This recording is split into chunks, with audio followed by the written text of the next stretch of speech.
Hey guys, this is miicrow. I wanted to explain how Healing Breeze works. So Healing Breeze is a new perk. Well, not really a new perk. It's an old perk that people didn't realize how good it was. Because I think there was an interaction in the past that might have got changed with Shrinking Heals, but can't really go back in time to confirm that because I didn't think this perk was super interesting when it launched. But perk will basically has a cooldown on the caster every time it procs. So if you have Healing Breeze and you heal someone, the Healing Breeze will proc, and that will put a cooldown on you for 10 seconds until it can proc again on any other person or yourself. This Healing Breeze perk will run you between 10 and 40k on most servers, and is best used for builds with lots of damage-oriented stats, which basically means that glass cannon builds, excuse me, I'm still getting over a cold, are finding a way to basically just be a lot more survivable, and it turns out to be a bit better than leeching for those builds, assuming you find a way to proc it. The really common way to proc this perk is you just run like one piece of Shrinking Heals and call it a day. You can run Tumbler as well, like that's a relatively easy way where you can take advantage of something related to your class. It won't proc off of like pots, but it will proc off effects that pop, or that proc off of pots, if that makes sense. So if you have like mana, is it healthy toast? I forget what the toast is called, but if you have the perk that causes you to heal whenever you pop a mana pot, I'm not a healer and I don't even know if healers run out anymore. That will cause it to proc and like little things like that, but it's like relatively difficult to get this to proc consistently without something like Shrinking Heals. And so usually just run one piece of gear with Shrinking Heals and you're gonna feel fine, gonna feel really good with this perk. So how this perk actually scales is off of your weapon base. So this is not scaling off of this damage that you see here. So it's not scaling off of that 1269. What it scales off of is this number right here, right below the 700 gear score. So it's 1154. It's doing 20% of that. It's getting multiplied by divine, that entire bucket, and then it's getting multiplied by the more like this divine bucket. The only thing that exists in there is divine and 50 focus. That one's like really exclusive, and every other healing boosting effects in this other bucket, and that's going to get multiplied by that as well, and that's going to result in the number that you see that is going to be healing you. And for most builds, it's not a huge number, but it's like a relatively solid number. For some builds, it's a bit bigger.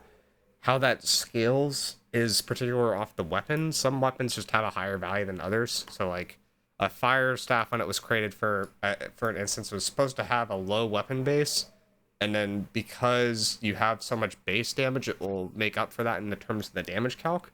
But we only care about the weapon base in terms of how this actually heals, right? So it's a little bit different. If you actually like want to look at like some of the stats of like what builds are best with this, it's usually just best for builds that just deal more damage in general because they have more stats. You'll just tend to do more. But a musket is really really good for this. Uh, like basically all of these ones at the top here are really really good for this. A musket, warhammer, BB, great axe, great sword, bow. Like those oriented builds are the ones that are best for this. And then in general, if you have, it will take into account for stat scaling too. So if you have like a dual stat weapon, try to have like more even stats. Like if you have a great sword, you want 50-50. If you want to maximize this, if you have something that's like 90-30, which is like most weapons, or sorry, like 90-60, then you'd want more stats in the 90% scaling, less stats in the 60% scaling. You know, kind of the classic things to take advantage of that. So that's like how this weapon works, like how expensive it is, because it's very expensive, or how this perk works, how expensive it is, and like kind of the best weapons for it. But generally, just if you're like a disruptor, very very good, if not mandatory for you. If you're like a fire staff, pretty good. I won't say it's mandatory for fire staff, but it's pretty good for fire staff. In general, there's not really a bad class to run this on other than healer, which is a little counterintuitive because like you would think like a perk called Healing Breeze would be really good for healer, but you can't control who this procs on as a healer, right? So it's like kind of difficult to use. Well, I guess flail's in a similar spot where it's like kind of difficult to use it effectively on someone, so it might not be as good for flail. It might not be as good for VG, but it still should be pretty good for VG, to be honest. Like that aura that you get from VG, if you hit enough people and you get that left tree ultimate aura, that would cause it to proc, and like weird things like that. So I wanted to like kind of cover what perks proc this as well, and kind of explain which perks proc it, which ones don't. The TLDR of this is you want to look for this modifier called damage percent to health on the perk. If you look at New World Buddy, if it doesn't have this, it will proc. If it has this, it will not proc. But there's weird exceptions to this, if that makes sense. So like Leeching Path of Destiny has this damage percent to health, right? So it'd be like, okay, it doesn't proc, right? But it's like, no, you're actually wrong. Because if you look at Warhammer, even though it has that, you have a Prevailing Spirit, right? So heal for 35% of the damage dealt when using a Crowd Crusher ability. This, even though it's 35% of the damage dealt, is not. It's like it's a heal of the damage dealt. Like for some reason, that's not damage percent to health. Like, and there's like weird circumstances like that that don't really make a lot of sense to me. So you kind of, it's almost like you want to just test it for each one of your abilities, to be honest, but you can kind of figure it out by looking at the damage percentage of health in most cases. So that's like, I guess the quick way. That the real way is you probably want to test it. Like it works off of Tomb, for example, and that's the one I care about for my stuff, but it won't work off of Lifesteal. But it will work off of Shirking Heal, which is like just the most common one. Uh, there's a bunch of effects that cause this to heal. Some of them that don't really make a lot of sense to me. Like, I believe it works off of like the life-stealing Bio Bomb for some reason, because this is considered to be a heal, and it works off of Essence Rupture, which is considered to be a heal, which doesn't make a ton of sense. But the game is a little bit weird with how it's coded in terms of it's like what's a heal, what's a life steal.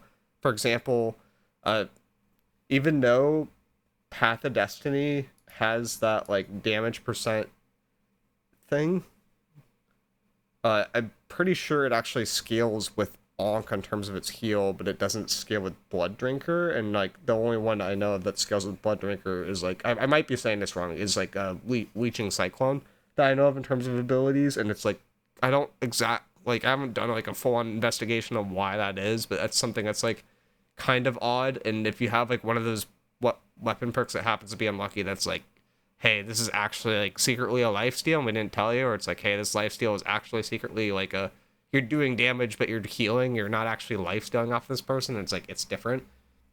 Like Vortex, for example, will heal you and get boosted by Onk, even though you would think that would be a lifesteal, because it's like, it's, do I have a Vortex piece? Yeah, this has Vortex on it. It's like every 2 hits you will heal for 25% of base weapon damage, right? It's like the same concept of like what's base weapon damage. It's like that number that you see. So it's like what a weird things like that. And the way that you can kind of figure that out is, again, just looking at that what do you call it, base weapon damage to health. And that's basically how it works in terms of like all those different interactions. You can kind of sort for this in New Road Buddy. If you look at a table, you can like, I searched for heal here and filtered for damage percent to health being 0. And I'm like just hoping to see that like something that's like, hey, it heals you, like Void Caller heals you, and it doesn't have damage percent to health, right? So it would proc off of that, which helps a little bit in terms of figuring it out. Okay, this one's weird. Leeching Blade it would proc of in theory, because it doesn't have this damage percent to health. I don't think we have Void Bladers, or many Void Bladers left, but that would be a kind of a weird one to look at. Steadfast Recovery I've seen a lot. Great Sword has a few different ways to get to proc naturally too. So it's like kind of more common to see with that class as well. Like Critical Comeback, for example. So if you crit, then you gain 5% base health, and that will proc this effect. And just overall, it's like, feels relatively good to play with. I think if you're a solo player, it's definitely going to be necessary. It's better than Shirking Heals was as a standalone perk. Uh, it could use it with Shirking Heals as well. I don't know if that's like completely necessary, but like it is definitely noticeable right away, and is really, really nice if you don't have access to consistent heals. So that's how that perk works in a nutshell. It will cost you a lot to get it. I would just recommend like looking for like RNG drops with it. It's not like really an easy craft though, is the problem. Like if you go to Neuro database, if you look at like a Mithril ring, these things are not going to be common to get. unfortunately, because like usually if you're rolling one of these, right, you don't. Let's say you want to save money, you don't want to get the bod. You lock in Hardy, you lock in Purifying Heart. What are my odds of getting a Healing Breeze? Right, it's like 6.3%. It's like that's not great. If you lock in the Healing Breeze, then it's like easier to get the other stuff, but then you're spending like 10 to 40k on a craft mod. You might as well do like a inductor roll for that one because it's so expensive. So, kind of in a weird spot with like how do you actually get this? And like I talked about earlier, there's not really a good named item with it. It's like one, and yeah, it's like Tempest Heart, and I mean it's focus. It has refreshing on there, so you can't get Purifying Heart, right? You'd have to lock in the Hardy.